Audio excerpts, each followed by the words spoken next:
Hi, I'm Krys Atwater with Thriving United, and I'm excited to be on the catwalk.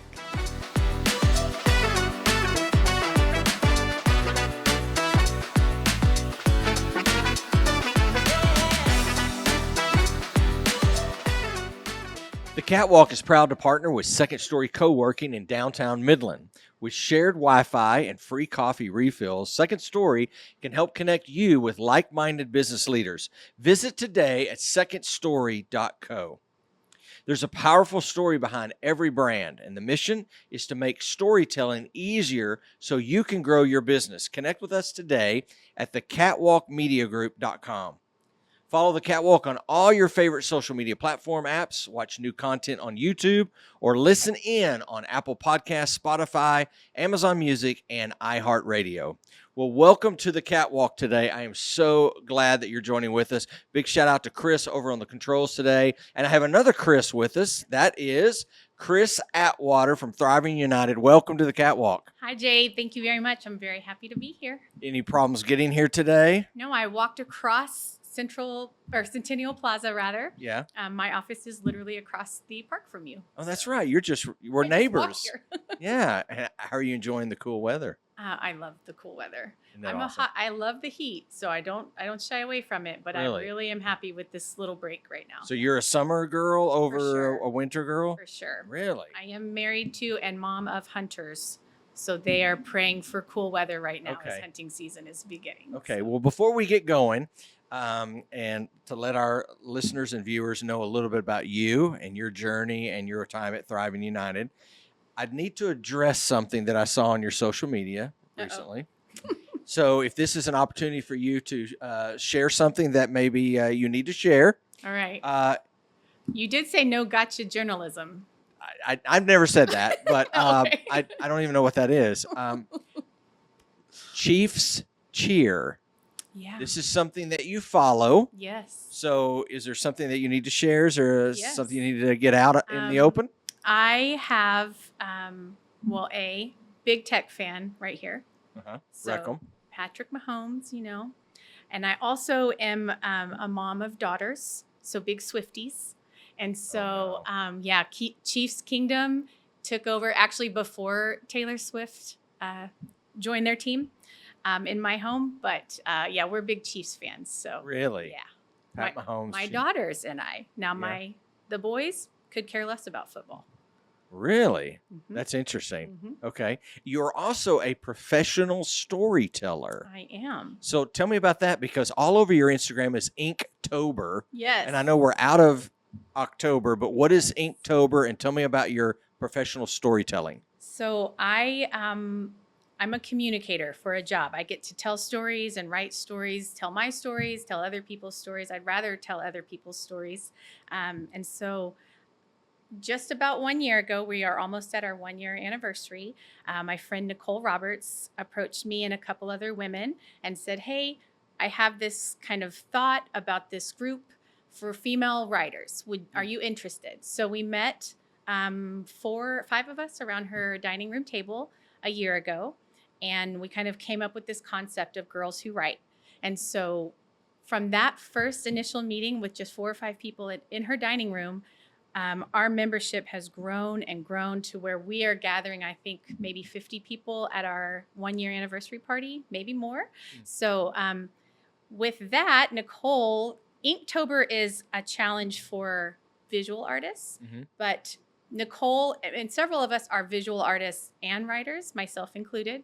So we had participated in that capacity in the past. But Nicole came to us and said, hey, why don't we do Inktober, but it's written, like written ink. And so we followed the same prompts that the visual artists do, but we let them tell us, the prompts just bring something to our mind and we would tell a story. So I actually was super proud of myself because I wrote every single day and I wasn't sure if I would be able to do it. But several of our groups, some people who have been on the show before me, Tammy Vaught, I think she did 25 posts for it. So, and hers are so beautiful. And just seeing what these other women are contributing and it's also interesting, one day the prompt is like hippopotamus. And so, or I think it was rhinoceros, but just the very different stories that we all came up with for these prompts was really amazing. So just kind of this safe space, but also encouraging. So I used to write a lot and not share. And since I've joined this group, I've kind of found my voice in a more public way. And since then, I've been published and all these things that just really, truly, I was just going to my friend's house and we were just going to, hang out and support each other. And now it's become like this huge thing. So you do have some published. I do. Where would I find this? So most recently, and honestly, I'm so proud of this. Yeah. Odessa Living magazine published a poem that I wrote about living in or being a part of an oil and gas community. Right. And so that came out, just a few months ago. And I don't know, I love Midland so much, and I'm not originally from here. So to have, that was the first time I'd had a poem published. So to have that happen the first time in that way for like my hometown that has poured so much into me, I'm so proud of that, and it means so much. That is, to me. congratulations on that. So when you get into your writing mode, do you have a go-to snack or comfort food or something that you eat while you're writing? It's more of a drink. I'm just such a coffee person, so I get in that coffee space, or I love a coffee shop. I'm a super extrovert, so I love to sit in a coffee shop where there's tons of people and loud noises. Like probably an introvert's worst nightmare is my fueling my creative juices. So even whether I'm writing creatively for myself or something for work, but I need that energy around me, and then I'll drink some caffeine, I guess, but it just kind of kicks it, and then the juices start to flow, and that's usually where I kind of hit my zone. Do you have any unique or weird things that you do to kind of rituals to get ready for writing besides I feel coffee? like everything I do is weird, so I like being weird. I like to live in that space. Definitely, as far as kind of channeling my creative energy, like I said, I like to have busyness around me, and I definitely. I pray a lot. I think a lot. I meditate a lot. So maybe that's not super weird, but I do like to live in a weird space, but nothing that exciting and weird is coming to mind right now. No Just ritual or maybe this. I move a dancing, lot. I talk snapping? with my hands. Yeah. Yeah. I talk with my hands a lot. That's why In I sit fact, on them. I recently gave a presentation about how to market yourself as a writer to the girls who write. And I talk with my hands so much that I knocked something over and spilled something in the house. Be careful. Yeah. So maybe scoot that away from me. Who's your favorite author or writer that you kind of lean toward? That I am a voracious reader, so that is very difficult for me to answer. I love C.S. Lewis. I love the classics. I'm a big Jane Austen fan, so I'm actually I will reread Jane Austen, so maybe that, but it's hard for me to pick a favorite. Right. But definitely the classics are a space that I like to live in. It's not anything that I write, so it's interesting how much I like to read it, but kind of the old, Shakespeare, Jane Austen, older works of literature if I'm reading for fun, that's where I go. Is there one book that you would recommend that everybody needs to read? Yes. Well, the Bible. Is that a boring answer? Yeah. Besides the Bible. I know. Yeah. I would recommend that everyone reads the Bible, though. I do think that's a pretty good one. There is a book. Now I'll have to remember the name of it, though. It's the most interesting thing. It's about a man in the 1700s who traveled the world and collected seeds and cuttings illegally and secretly from other places. And he is why in America we have the food sources that we do. Avocados, but he lived just the craziest life. And so somebody wrote a book about that, and I'll have to, of course, my brain is not recalling it, so that's not super helpful. Well, send it to me, and I'll post it. Share it. In the show notes. So let's jump into your story because that's where I want to focus a lot of our time. A lot of people may not know your story. They may know who you are, and they see you around town. You're very involved in the community. We've met at numerous things. We both are on the Project Blueprint. Yes. As mentors, Yes. and so that has been a fabulous organization. We've had the scholar that you're working with. We've had on Meredith and before. She did an amazing So job. I want to talk about that a little bit later. But start me out, just kind of childhood. Yeah. You said you were not from Midland, right? So walk me through childhood, high school, get Yeah. to college. So I had what I would now classify as a pretty rough and kind of trauma-filled childhood.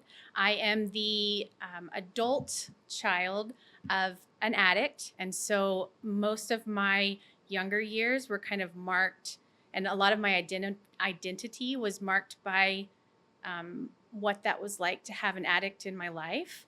And that's my father. So aside from him, I was raised by a single mom who just really, I had kind of two different parent pathways. So I was watching one father really struggle in his addiction and really just not participate. And then my mom kind of got to rebuild herself after she left him. And so, but in that, there was a lot of financial struggle and things like that. But truly, I didn't know a lot of that until I was an adult. And then I got to meet other people as you do and travel and do things. And I realized, oh, my story's different from other people. A lot of people don't have, addiction in their life the way that I did or things like that. And so that part of my childhood, I think, drives who I am as an adult. Although when I was living it, I didn't realize that it was just normal life to me. So, How did you handle having that father in that situation? yeah, What'd you learn from that? I became kind of a super people pleaser. I became a high performer. I wanted to make everyone happy, and I wanted to make straight A's. I wanted to be and I was the captain of every sports team, the editor of the yearbook, all of those things. Sort of probably, I'm in my 40s now, and I've done lots of like counseling and personal growth work. But really to kind of probably fill those voids or try to make my dad proud. At that time, I didn't know that he really did love me and he really was proud of me. I mean, his struggles were his own and had nothing to do with me. But as a child in that situation, you feel responsible for a lot of it. And I certainly did. So that was my way to handle it. Did you take anything that you learned from that into adulthood, or was there anything that you wish you would have done differently when you transitioned into the adulthood? There's a million things I wish I would have done differently. In the early parts of my adult year, if somebody who knew me, I should say, maybe in my 20s, could know me now, they would probably not think I'm the same person. So in my 20s, I just struggled so much. I had very little self-worth.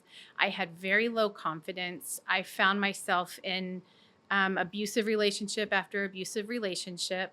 And I now understand, again, 20 years later, going through counseling and things like that, that of course I did, because that chaos and that trauma was what I thought was normal. So I even remember being a teenager and a boy asked me on a date and I went on a date with him. And I remember telling my mom, he's just so nice that it's boring. I actually said that, which now as a 40-something who has worked with therapists and counselors and really believes in doing that work on yourself, I learned that that's actually a very telling line to what I thought was normal and why I kept making choices to put my subconsciously, I didn't make them consciously, but I kept finding myself in these situations because that's what I had known. And that's what felt safe, ironically, to me, was the things that weren't safe. So how did you end up in Midland?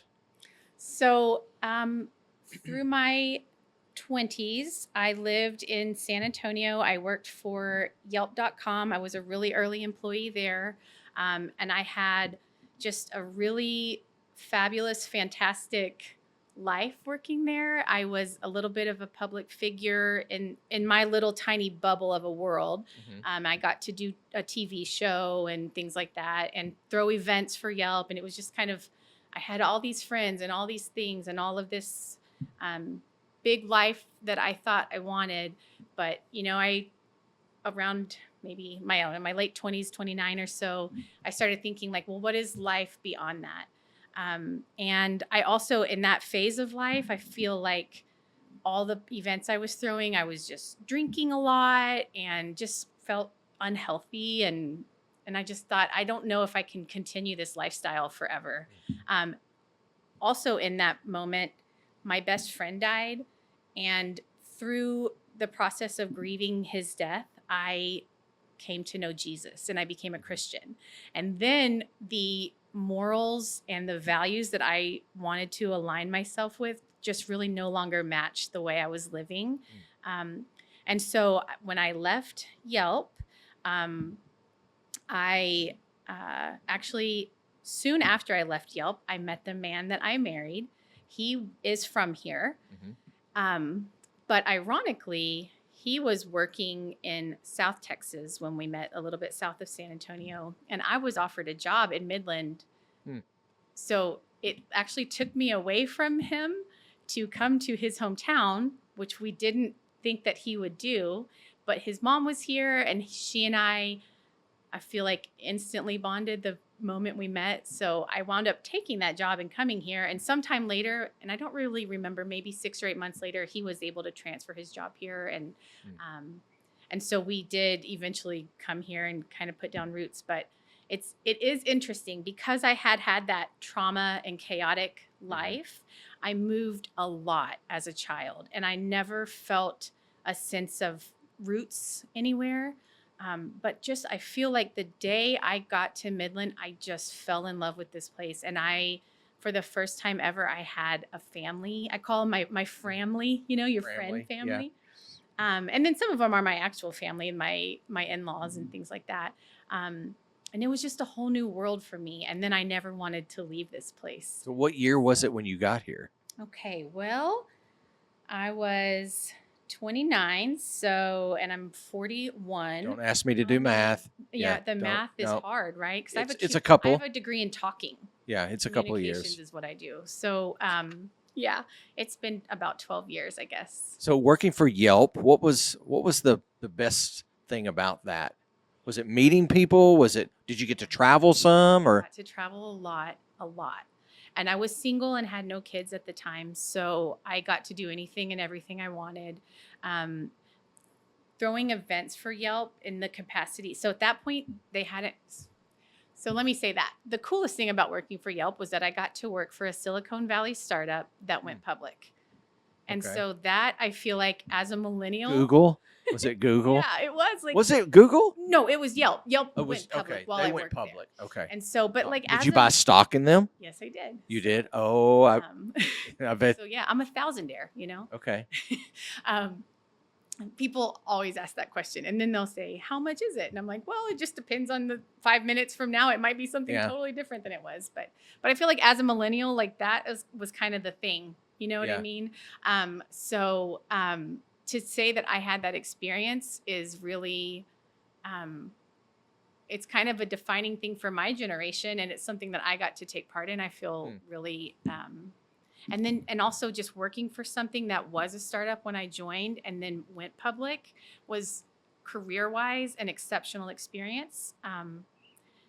I didn't love the environment after it went public because I had come from the startup frame of mind where at that point there were like ping pong tables and, kegs in the office, like all the things that you heard about Google, we had there too, Yeah. And then after it became public, that always changes things. And so around that time was when all of the things, my personal life, becoming a Christian, kind of all of those things was like, okay, I'm like in a new phase of life. I want to do something different. Wow. So I got to ask, who's the most famous person you've ever met? I've met a lot of famous people. I that know. doesn't mean that they're. Who's the most? Probably Jay Whitlow. No. I don't know. Krys is going to cut your mic if you continue this. Oh. I am also a musician. So when I was younger, I used to do a lot of music things. Yeah. So I met a lot of Texas country musicians that I'm still a big fan of. I don't know who the most famous person is. I guess I spent my high school years in Louisville, Kentucky, where the Kentucky Derby comes. Yeah. And I remember I worked, my first job ever was at a burrito restaurant. And Julia Roberts came into the burrito restaurant and I got to make her burrito. So maybe that might. You remember what she ordered?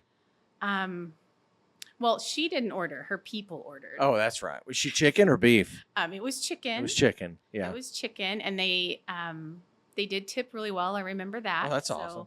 that may be, I may be the most famous It person. might be. That would be good to make Julia Roberts a burrito. Yeah, That's and pretty cool. I always wondered, did she really eat it? I mean, you know what I mean. So I don't know.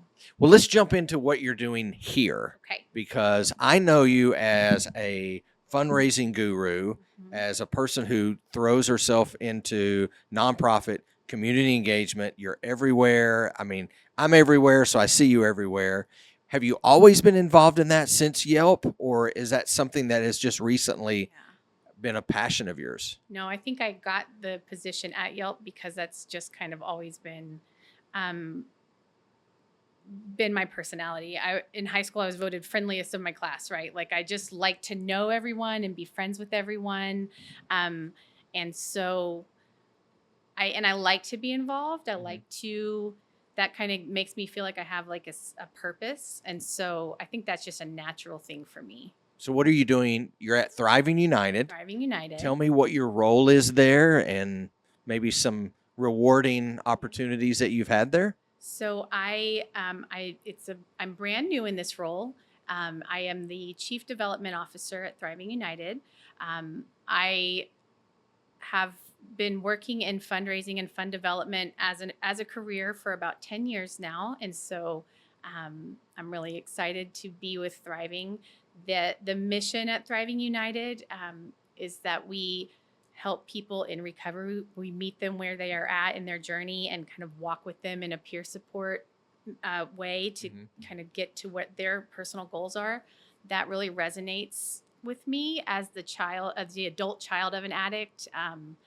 I feel a lot of passion for that mission. And so to be able to bring those two worlds together for me is like beautiful and wonderful. And I'm really thankful for it. A lot of people say Midland is a hotbed for donor giving, and there's so much money here that every nonprofit could be taken care of with one or two big checks, right? But what do you do to help engage with your donors? How do you make things exciting about wanting to give to a cause or a program like Thriving? So I think that what you said is correct, sort of, but also not true. So, yes, there's tons of money here, but, Yeah.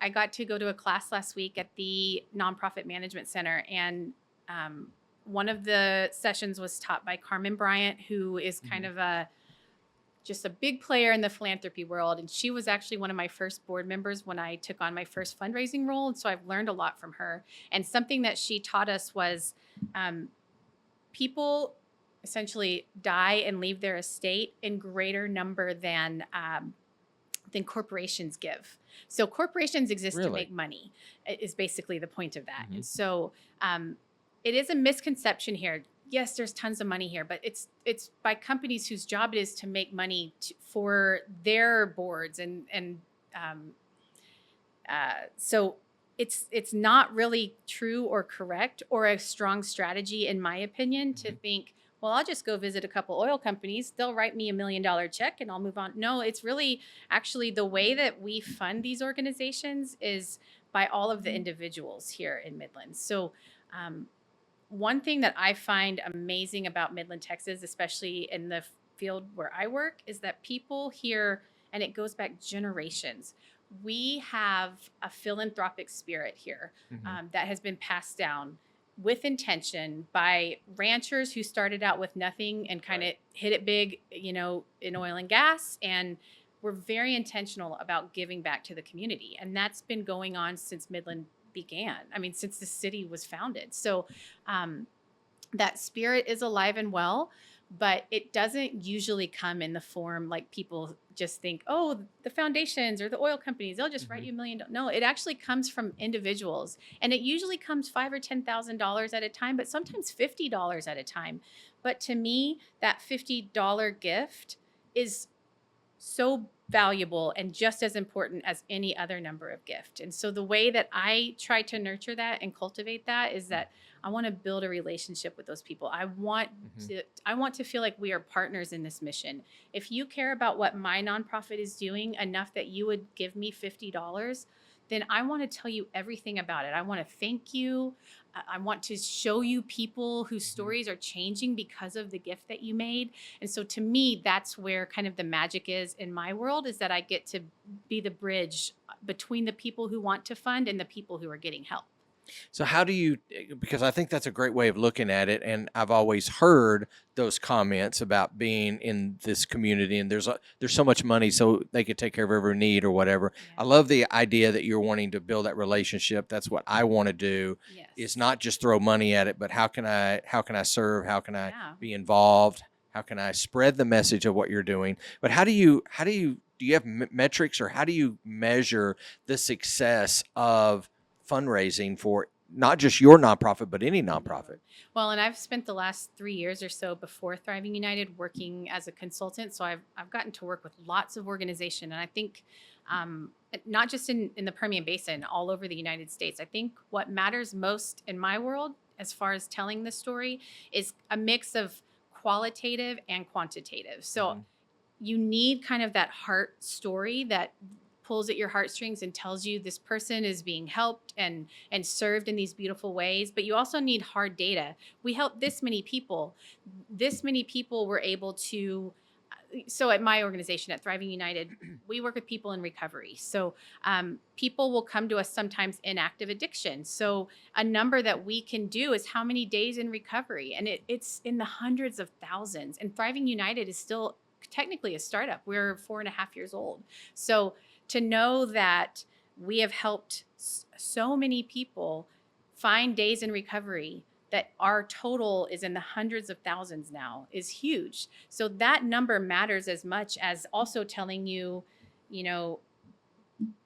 Smith's story about the first time he came and what shape he was in, and he made a connection with one of our peer support specialists. And we at Thriving, we don't tell people what their goals should look like. We sit with them and they tell us. And so there isn't like a one-stop shop. There's not, because everybody, it's your life. You get to be what you want. Recovery looks different for every single person. And so they may have a really beautiful story. There are families that have been reunited in our programs where mom came to us maybe fresh out of jail, was involved in like drug court, Midland County, and found a peer support specialist in our organization and set the goals. And one of her goals is, I want to have my kids back in my life.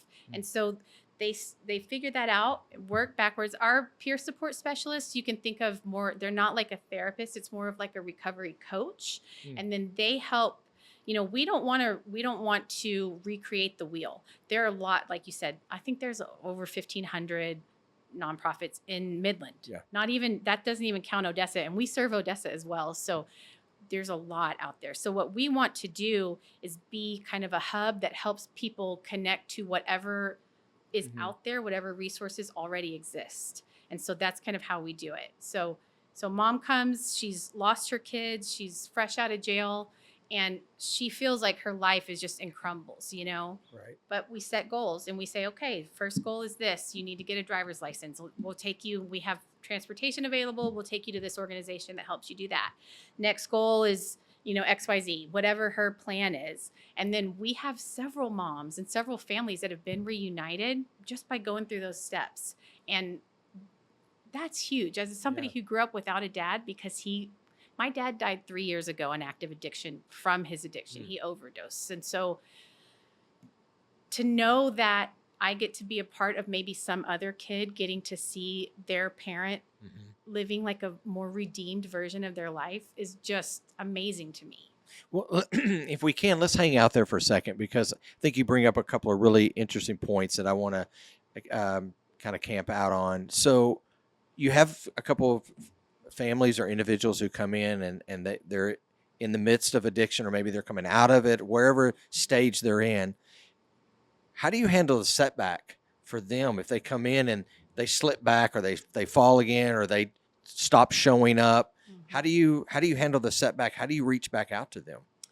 Well, I mean, it's okay. So we just meet everyone where they're at. And like I said, there's not a one line story or a program that we do.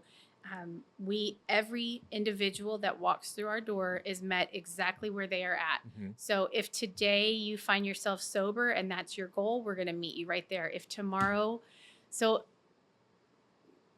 sometimes there are programs that have been hugely successful, but the moment that a person in that program slips or uses Mm-hmm.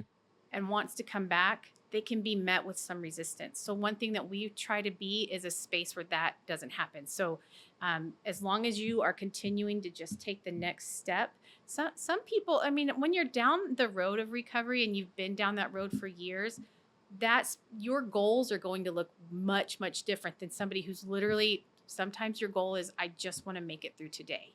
And so Right. we can't serve those two people the same way. And so that's kind of what we do.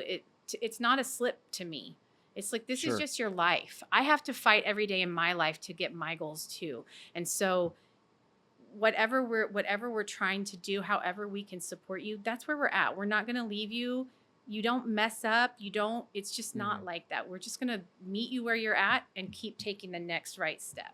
You mentioned 1,500 or so nonprofits. In So Midland only. in Midland only. So the skeptic would say, we have too many nonprofits doing the same thing, right? So I don't know how many of that 1,500 are helping in the addiction world or anything of that nature.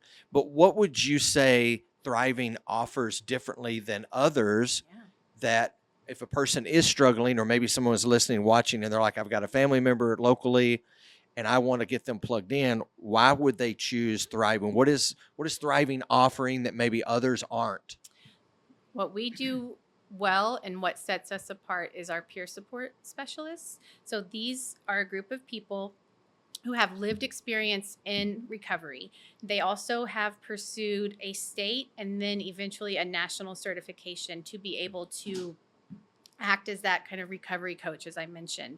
There's nobody, the next closest recovery community that follows that model, I believe, is in El Paso. So we are it here. And so like I said, we don't try to do what anyone else is doing. If there's a service that someone needs, we will take them to that place. So we really are that gap, but we are that support system. So peer support also to follow people in recovery. The rate of recidivism without a peer support specialist is extremely high, right? But with a peer support specialist, it drops down to almost nothing. Like oftentimes, here's my thing that I think about addiction.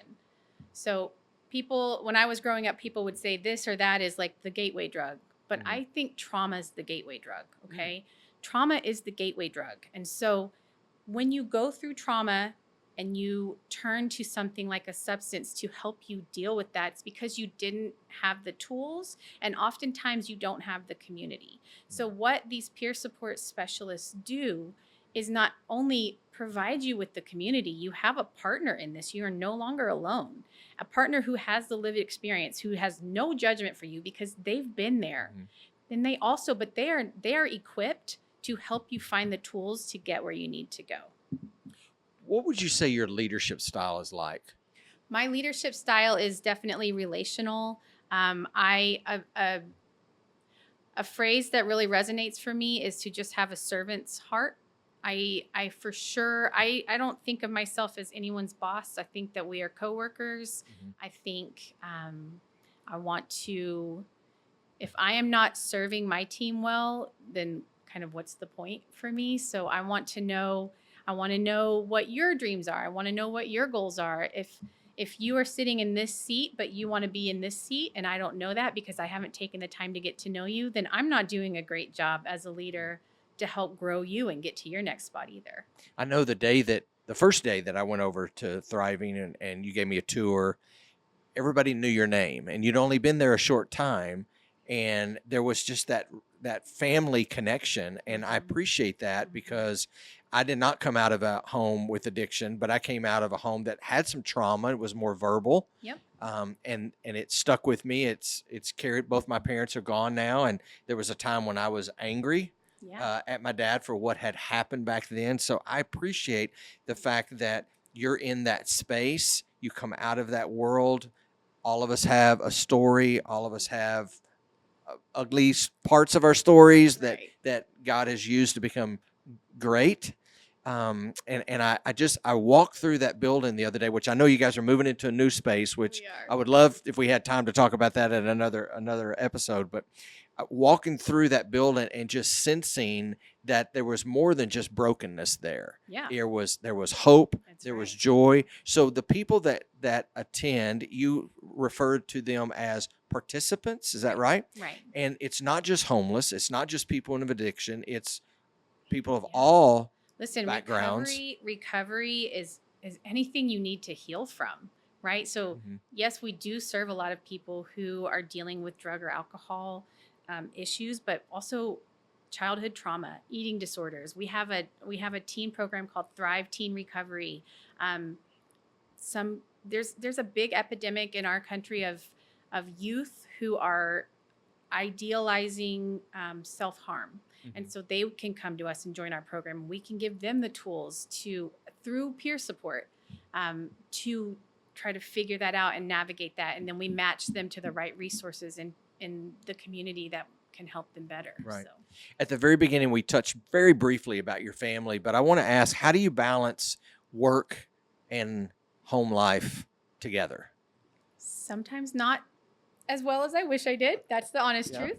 But for sure, I have a great support system. My mother in law is just the most wonderful human on this earth. I often tell her, "Oh, you're my co-parent. Like you're in this with us," and she is. So like my kids are with her right now, right? So Mhm. um, so it's not me balancing anything. I think as a mom and particularly as a female executive, that is a struggle for sure. But I have some really strong mentors who have taught me well. I admired the way they were doing it and asked them teach me, and they have. And so you have to set boundaries, and my boundaries don't are not about other people, but they're for me. So if these are my 2 hours at home with my kids, then I'm not gonna check my email. I'm not like that can wait. So that that is kind of how I model that. And so I lean in, I ask for help. Mhm. If there are places where I am able to delegate, I do. And then I drop the ball all the time. Like I just do. That's just life. And so you pick it Sure. up, you say, sorry, guys, let's make it better next time. And you move on. I know writing is a big part of your life. Mhm. What are some, other than writing, what are some daily routines, practices that you put in place to make yourself a better leader and a better person, better wife, better mother? Yeah. I like to start my day reading my Bible. I like to pray. I like to meditate. I like to just I wake up pretty early and just try to really get centered and think about what my day is. My faith is very important to me. As a Christ follower, I really do want to start every day and say, like, Lord, I want to serve you in this day. And help me do that because I know I'm going to fail many times if you don't. So I just try to lean into that. I have always enjoyed running. So before I had kids, I was a marathon runner. And now that I have kids, and particularly in kind of the roles and things that I do in my career, I'm more of like a 5 or 10K runner right now. Because that's what I have the time for, but it still feeds my soul in the same Yeah. way. So those are kind of my non-negotiables in the day. And then usually by the time I start taking, kids to wherever they're going to be for the day, once drop off is over, then it's just kind of like we're just going to go for it and go do all the things. And Right. so that's how I manage it. Well, Krys, thank you so much for being here. I know that on all of our episodes, we always like to wrap things up with the same two questions. So I want to throw these to you. I'm a big advocate on the fact that we determine who we allow to talk to us and pour into us. Yes. So who would that one person or multiple people be that you allow to sit at your table and pour into you? It's for sure. It's that friend family that I talked about. My family. I have just a superior network of just beautiful, amazing, and mainly women. There are some men in that friend family, but I'm just really blessed by some really strong, amazing women. And I have kind of my, now it's like a group text that I can reach out to. Hey, I need prayer. I need this, and just they're always right on it. So that is really who fills up my cup, and then I can kind of go out and pour back out after that. Pour back out some. I like that, to fill my cup. That's very biblical, Yeah. too. What do you want to be known for? So I know you asked that question, and I love that question. This is something I think a lot about. I'm going to tell you a little story because I'm a storyteller. Professional storyteller. Professional. Yeah. There is an epitaph in New Braunfels, Texas, on a headstone that my mother took me to see. My mother is a historian, and so she actually spends a lot of time in cemeteries doing research and things like that. And she said, "You are going to love this. You have to come see it." So we went there. We drove to the cemetery in New Braunfels, and it's a black headstone. And the only thing it says, it doesn't say the woman's name. It doesn't say anything else. It says she made the best meatloaf. And that, look, it makes me have chills. That resonates so deeply with me.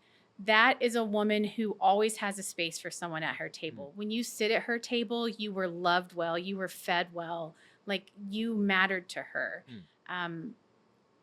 That I have carried that image with me and that thought with me. And that is what I want to leave as a legacy. I don't make the best meatloaf, but whatever it is. But I want everyone, if I get a chance to love you, then I want you to know you always have a seat at my table. I am always going to have the biggest hug for you. And I just want people to leave me feeling more loved than before they saw me. So that's what I would hope. So what would you want on there? Made the best what? If it's not meatloaf. Yeah, I do love to cook. I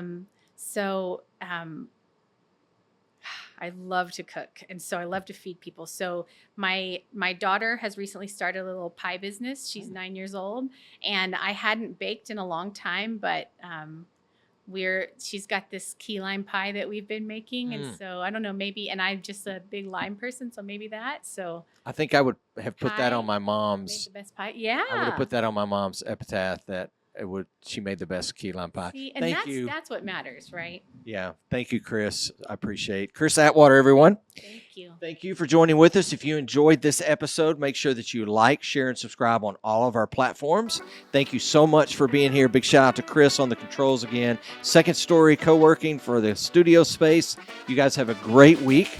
We will see you next time.